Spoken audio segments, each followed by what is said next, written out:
We're holding in Tractate Shabbos, the Perka series, the 10th chapter. The name of the chapter is Hamatzniya.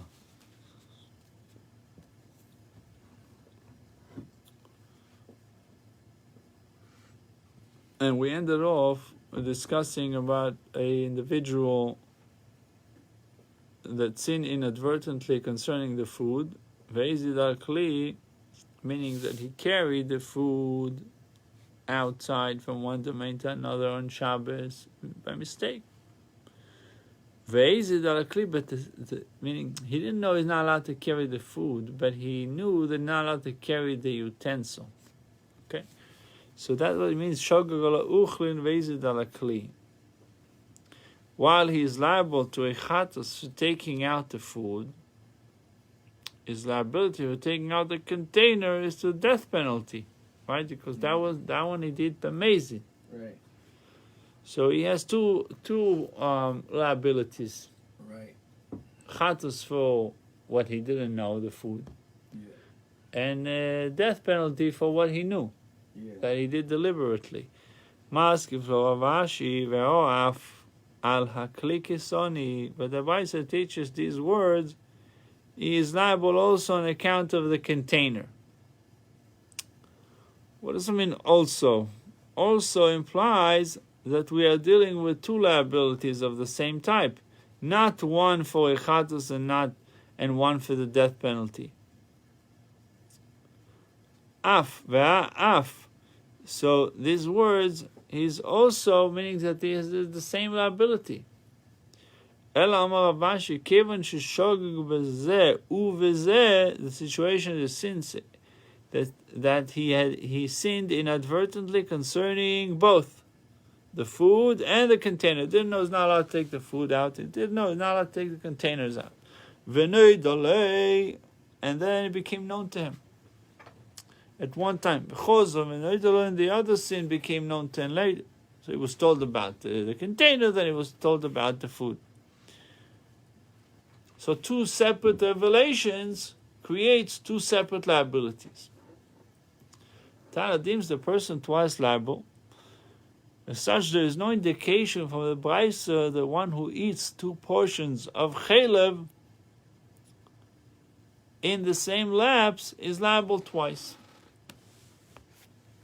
You know, when you make let's say you have a regular, if you have two pieces of meat, that's it. You say shako. And you eat both pieces of meat, so it's one bracha on the meat, but that's and the kosher meat. So now you got usher meat, so it's two pieces when you just be one avera. If it's one awareness or two awarenesses, over here dealing with the case where there was two awarenesses. One, he was told about the food he's not allowed to take out, and the other one was told about the container. Flugta the Rabbi Yochanan and Rabbi Shimon Lakish. So the machlokes really, these Amayroim, Rav Sheshes and Rav Ashi argue in the same point disputed by Rabbi Yochanan and Lakish earlier in our Masechta. Esachai b'mito, if one carries a live person on a bed, Potu afal mita is exempt for the entire act, even for taking out the bed, because the bed is secondary. Right. It's like taking a bottle of water. You're not liable for the bottle, you're liable for the water. So over here, with the chai, a living person, we said the chai noises atzmei, the living person carries himself, so he's not really taking the person out. The person is taking himself. And the bed is for the person, so there's nothing really that he did. So, okay, let's say you have a baby. Without an Arab, you're not allowed to carry the baby out. But rabbinically, you're not allowed to carry it. But you might argue that a baby is not yet noises atzmoy, or not really carrying himself. But in general, if you carry the baby, you're not violating Shabbos. Because again, the chai noises atzmoy. Obviously, Rabbanon would disagree with it, and not disagree. They will say you shouldn't do it rabbinically because of what it looks like. The ruling clearly is predicated on the notion that one is exempt from carrying out a live person. The Gemara attempts to demonstrate that this is a minority view. It says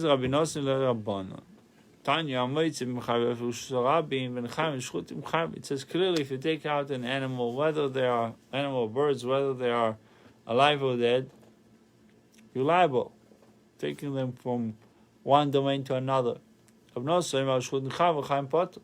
Menashe says, shchutim, if they are dead, they are slaughtered, you're liable, because then they're not carrying themselves. But the living ones, you're potter, because the chayna is satzma, because the living creature supports its own weight.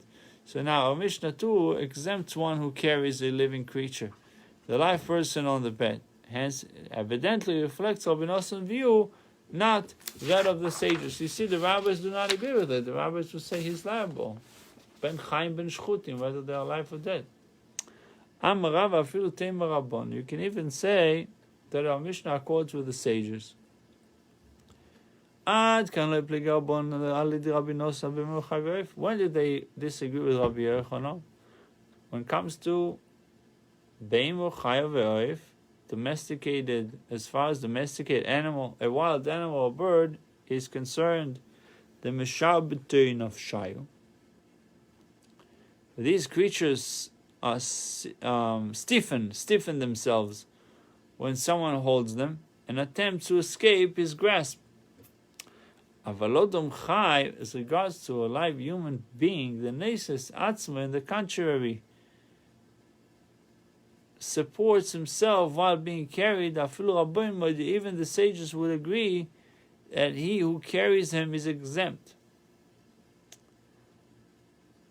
I guess for the living person, supports himself means he's always like, he's helping you carry him.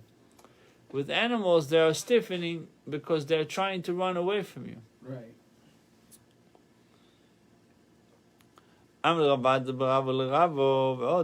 So maybe the rabbis would agree that the person would not be liable. Bensera permits the sale of an animal to a Gentile in a case of a horse. It says in 12, the context of Ben Besera's ruling is the rabbinic ban on selling beasts of burden, cows and donkeys, to Gentiles. The reason for the ban was the fear that if the Jews engage in selling these animals to Gentiles, some might lend or rent them to Gentiles as well.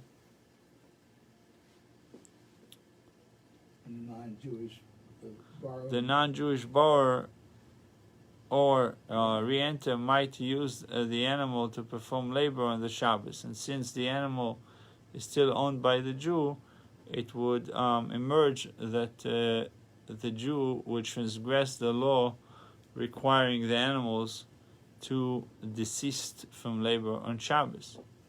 Could you say that about renting?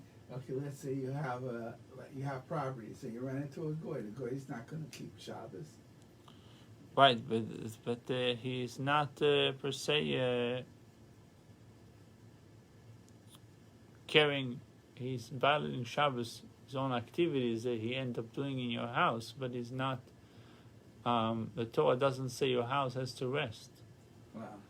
The goy doesn't have to keep Shabbos, but the Torah says if your animal has to rest and the goy is using your animal on Shabbos, the animal is not resting on Shabbos. Right.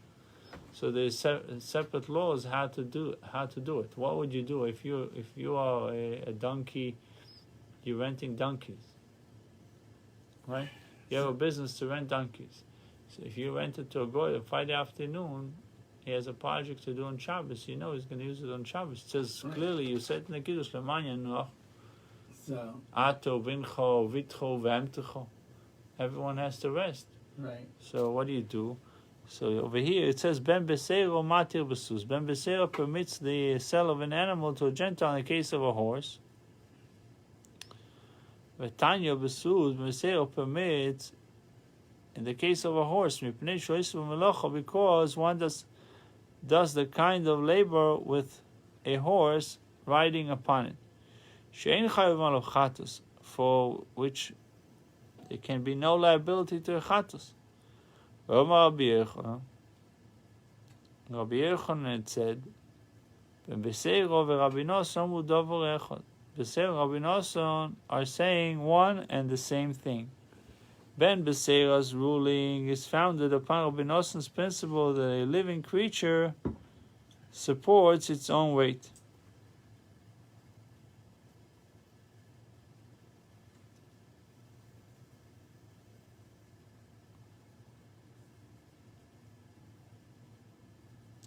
I'm seeing what's the problem with selling it to goyim?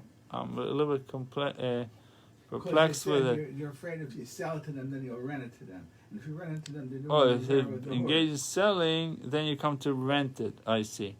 So the renting is the issue. Right. It's not that one but thing but leads to the other, that's the problem. But with the horse, he says it's fine. Why is it fine? Because even if somebody's gonna rent it, right? If somebody's gonna rent a horse, it says for which there can be no liability to chatos. Why? Because horses are generally used to carry human beings. It says in 13. They're not like pack animals. Right? A horse then is not used for a type of labor that would be prohibited on the Shabbos, for the carriage of human beings is permitted under biblical law. The only reason why you're not allowed to ride a horse on Shabbos, you know why? Very interesting reason. Is this tuchum? No. You're not allowed to ride a horse on Shabbos just because you might cut a branch off the tree to hit him. So it's not that you will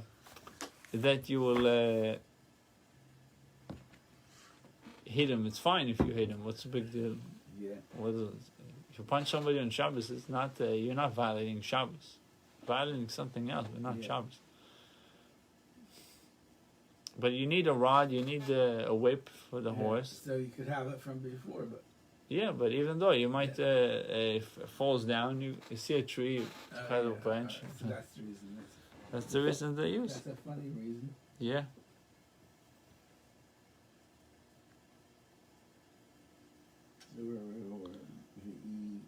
So really, riding a horse, if you think about it, what did we say?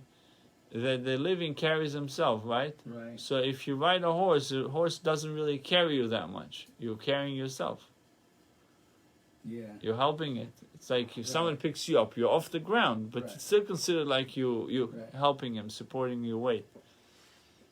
So that's why you're allowed to ride a horse on Shabbos biblically. Right. And Rabbi Ben Beseira says you're allowed to do it.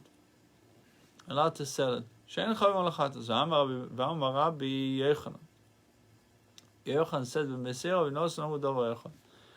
he said that Ben Beseira and Rabbi Nosson are saying one and the same thing. Ben Beseira's ruling is founded upon Rabbi Nosson's principle that a living creature supports its own weight. And that's why if you took out a bed with a living person on it, you're not liable. If you say the rabbis agreeing with Rabbi Nosson, and when do they argue with him? In the case of an animal, because they stiffen themselves and they don't really letting you carrying them, and they're not carrying themselves, and you are carrying them. Therefore, it's forbidden whether shchaim or shchutin, whether they are alive or slaughtered. Why did Rabbi Yochanan single out an association between Ben Beseira and Rabbi Nosson? You said that even the sages would agree that one is exempt for carrying a human being, and therefore even the sages ought to permit the sale of a horse. Apparently, then your assumption is mistaken. It must be that the sages argue with Rabbi Nosson in all cases, even as regards carrying a person. He was speaking specifically of Rabbi Nosson's position concerning a horse set aside for carrying birds. Horse set aside for carrying birds. In permitting the sale, in permitting the sale of that kind of a horse too, Ben Beseira indeed follows Only Rabbi Nosson and not the sages. And there is such a thing as a horse set aside for carrying birds. The Gemara says, Ein, or In, yes. Ika devei vayod. There are, for example, the horses of the bird hunters. It says in 18, hunters of the time would sometimes use sparrow hawks, and other birds to capture various other birds. The mode of hunting known as falconry was a favorite pastime of the nobility in ancient times and throughout the Middle Ages. Right. Falconry, remember it. I know there's falcons. There's still the birds. They're still around. Pelican. No, there's pelican. No, pelicans are different. Right. Different. The hunters would transfer the birds of prey by allowing them to perch on the backs of horses. Right.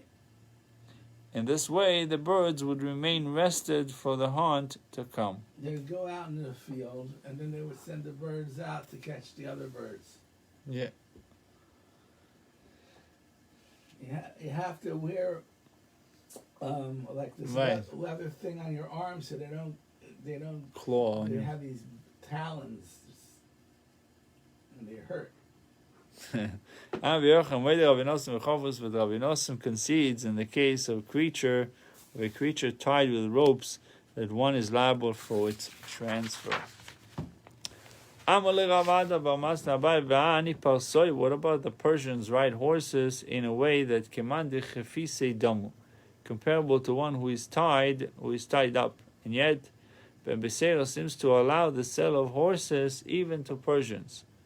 It appears that Ben Beseira holds that there is no malacha involved in carrying even a tied up creature.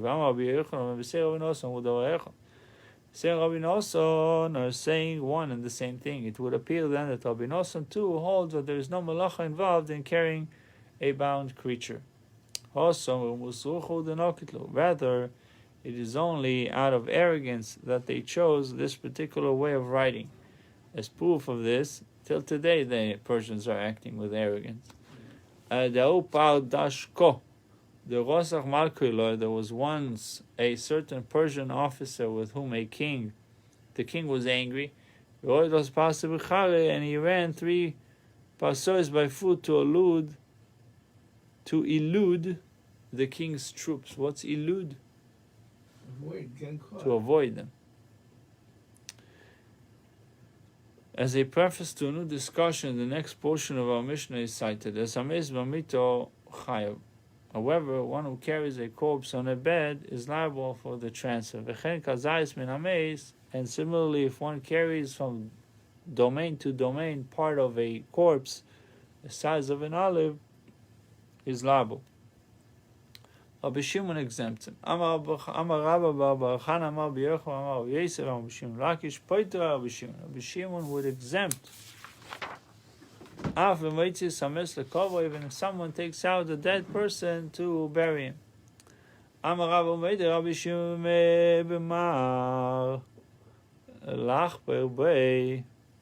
If someone takes out mar, what is mar? It takes out a hoe, one who carries out a hoe in order to dig with it.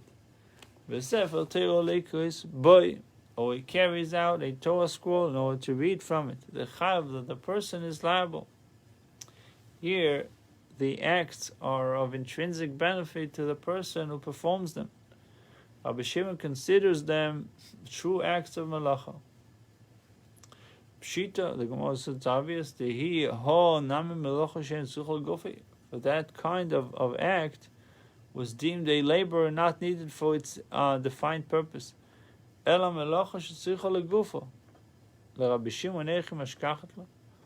What happened?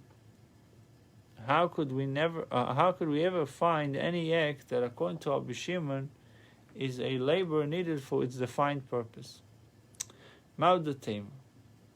Were it not for Rava's teaching, you might have said, Adi kalegufei ulegufo. One is not liable for melacha unless he is performing the act both for his sake and for its sake. For his sake and for its sake. It must be benefit. It must be of benefit both to the person himself and to the object he is acting upon. For example, a person carries out a hoe both to make a plate for it and to dig with it once it's fixed. Once it is fixed. Sefer Torah la'agia v'likus bo. Torah scroll both to correct any errors it might contain and to read from it. So you might have thought that these are the only kinds of acts Rabbi Shimon considers labors needed for their defined purpose. Rava informs us otherwise. It once happened that on Shabbos there was a corpse laying on a private domain somewhere in the town of the Roikero. So Menachem Bar Yitzchak permitted it to be taken out to Carmelis. Thereupon Rabbi Yechonon, brother of Mar, the son of Rabbano, said to Rabbi Menachem Bar Yitzchak Kiman, following whom did you permit this? Rabbi Shimon. Following Rabbi Shimon, who stated in the Mishnah that one who carries out a corpse is exempt. If so, you have erred. Ema the pota Rabbi Shimon michiv chatus. For we can say only that Rabbi Shimon exempts from liability to a chatus. Yisura de Rabbon miiko. He agrees, though, that there is still a rabbinic prohibition in place against performing this kind of act. How then could you have allowed people to transport this corpse? Amar lei, Rav Nachman bar Yitzchak replied to him, Ho Elokim, by God, the oils be'at. In such a case, it is so clear that Rabbi Shimon would permit this, that you personally would go in and carry the corpse out yourself. And moreover, this would be permitted even according to Rabbi Yehuda, who generally rules that transferring a corpse on the Shabbos is a violation of biblical law. The mi kamin alushus rabim. For did I say that they could take the corpse out to a public domain? No, lechamulis kamina. I merely said that they should take it to Carmelis. Godluk v'dabrius, human dignity is so great that it suspends the prohibition of the Torah, specifically the Torah law, that one must abide by the decrees of the sages. The transfer of the corpse into a Carmelis was thus completely permissible, just to avoid, not to, God forbid, have a humiliation of a human person. So human dignity is so great it suspends a prohibition of the Torah. The people that are in the house are upset by having to. You can say human dignity applies to both the people of the house and the people of the actual person. None also matedus tumor, one who plucks out the signs of tumor from a tzaras affliction. Right, if you have white hair, so he plucks out the white hair, or sears off a michvah. It's a burn, or looks like an affliction.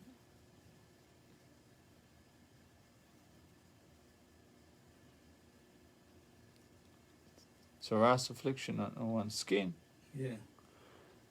Either the white hairs. Not supposed to not allowed to mess with it, so it can be identified, right? You want to fool the Kohen. Right. It transgresses the negative command of the Torah. And someone plucked out one of the two. Chayav is liable. Achas mishor, 1 out of 3. Rav Nachman says he's chayav. Rav Sheshes says he's potter, is exempt. Rav Nachman Omer Chayav. Why is it Chayav? Ani Ma'aseh, the person's action is potentially consequential. Because if one more hair somehow becomes removed, also the tumor will depart. Rav Sheshes said is exempt. Ashto mias ha'is, hoshto mias ho iso l'tumor. Though the tumor is still present, for two white hairs yet remain in place. We say that his plucking of the single of the single hair was inconsequential, and he's not held liable for it.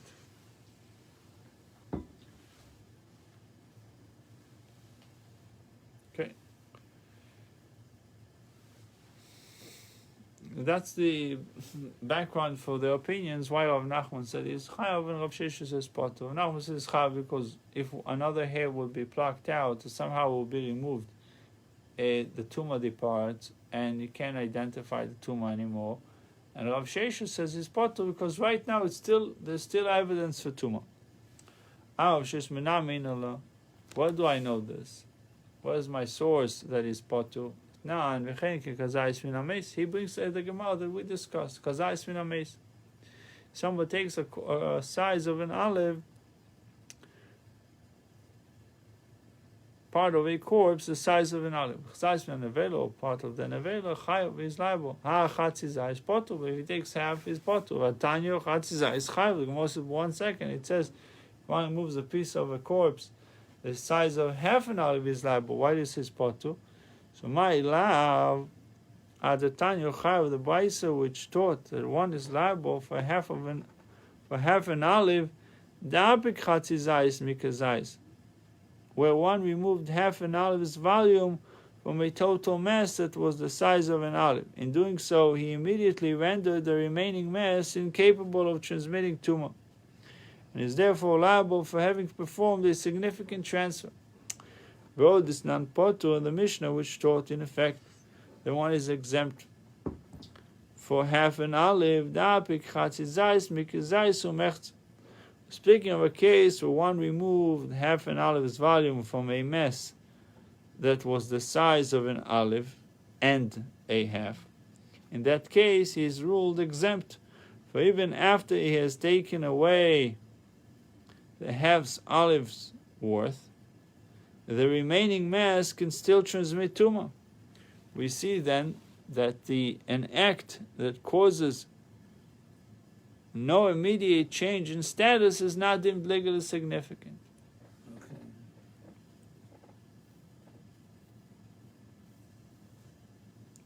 Taking one hair out of three there's no immediate change. Rav Nachman said actually in both cases is liable. The reason why it says potter da'apik chatzizah is memes godel.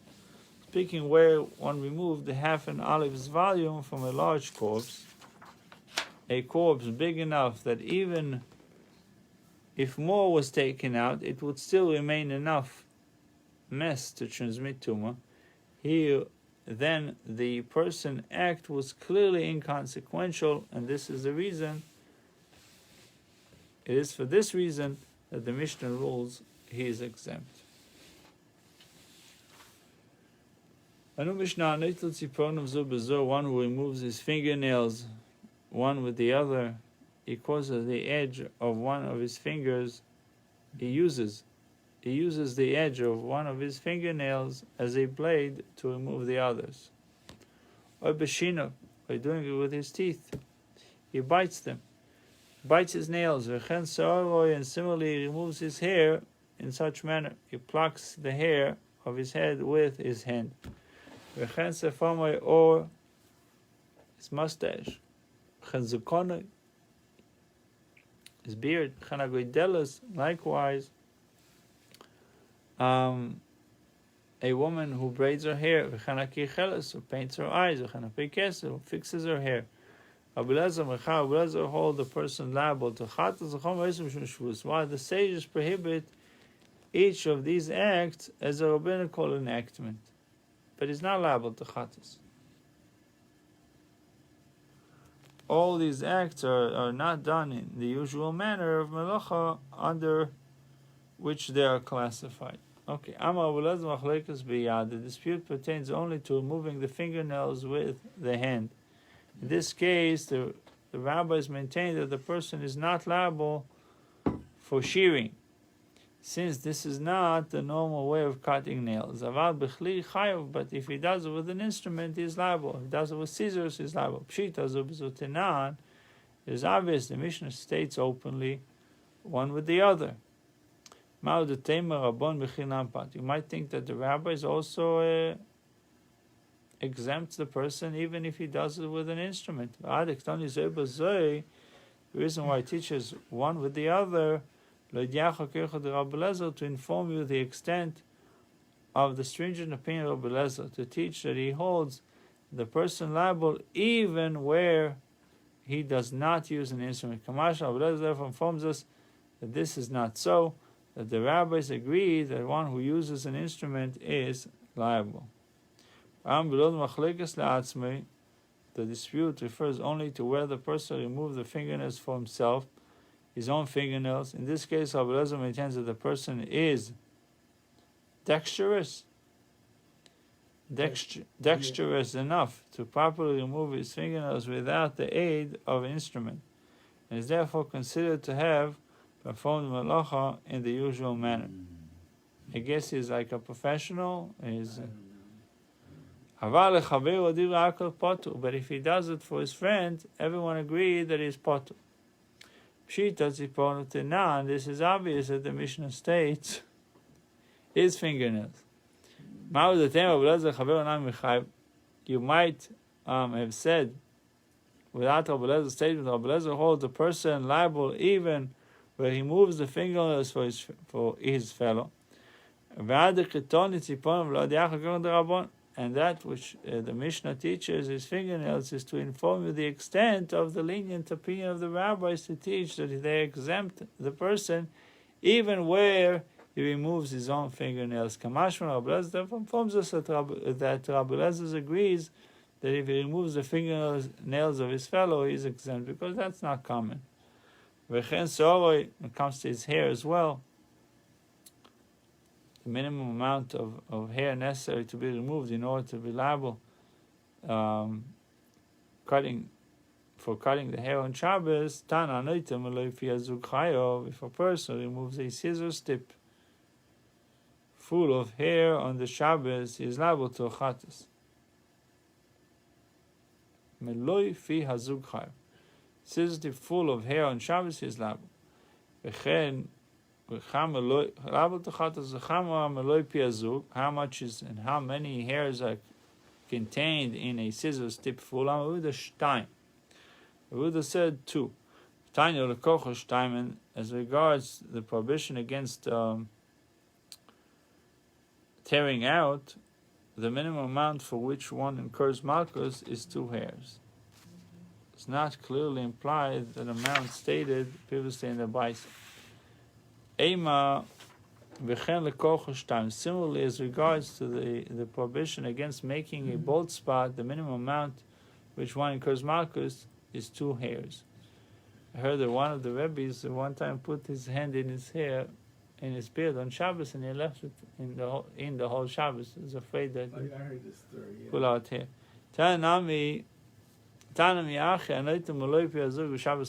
If a person removes scissors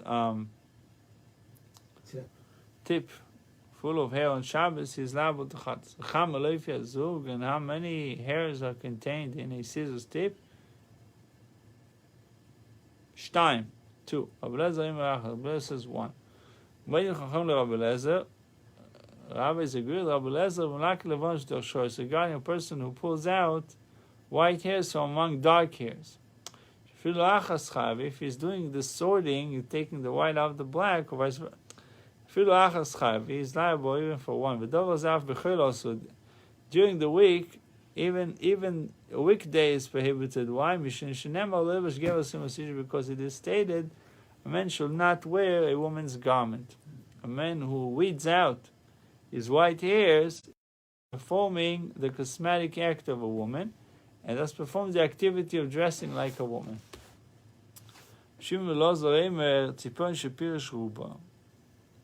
Nail that has become detached most of the way. And similarly, cuticles, stripes of skin that peel off from the finger around the fingernail, and have become detached most of the way, and are on the verge of falling off completely. Biyad muto, removing them with the hand is permitted. Kli chayv chatas. If he does with a kli chayv chatas, me kamidei de kli chayv chatas muto lechatchil. You might think that you're allowed to do the chatchil with your hand. Achikoma. This is what the Bais is saying. Pirshu rubon. If the fingernails and the cuticle became detached most of the way, biyad mutu b'chli potu. The hand is allowed to, b'chli is potu.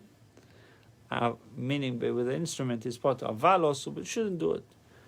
Loi pirshu, but if they did not become detached most of the way, biyad potu, and the yad, if you did it, is potu aval also, shouldn't do it. But if you did it, you potu, b'chli chav chatas. If you did it with an instrument, you chav chatas. That's a case where the nail is not completely removed. Most of it is still attached. Amar Rabbi Yehuda halacha Rabbi Shimon Elazar, and halacha follows Rabbi Shimon Elazar. Amar Rabbi Chana, what Rabbi Shimon Elazar said? The one is permitted even initially to remove the cuticle that has separated most of the way and is about to fall off. This permission is granted provided that the cuticles have become detached toward the top of the finger. They disconnected starting near the fingertip and are peeling back toward the base of the nail. In which case they cause them a significant amount of discomfort. However, if they disconnected starting near the base of the nail and are peeling back toward the fingertips, the rabbis did not permit the removal because the discomfort felt is not that great. And likewise, a woman who braids her hair, or paints her eyes, or fixes her hair, is liable according to Rabbi Elazar. A woman who braids her hair, or paints her eyes, or fixes her hair, on account of what Av Melocha is she liable according to Rabbi Elazar. Amar Rabbi Oven, Amar Rabbi Yosef bar Chanina, Gedelos mishum oreges. She who braids her hair is liable on account of weaving. Kecheles mishum kriseves, one who paints her eyes is liable on account of writing. Pekes mishum toivo, and she who adjusts her hair is liable on account of spinning. Amar Rabban kamid Rabbi Abau. This is the usual manner of weaving with hair. Is this the usual manner of writing by painting the eyes? Is this the usual manner of spinning with hair? Since it is not usual to perform these malachas in such a manner, Rabbi Elazar cannot hold the woman liable. It was explained to me in the name of Yossi bar Chanina.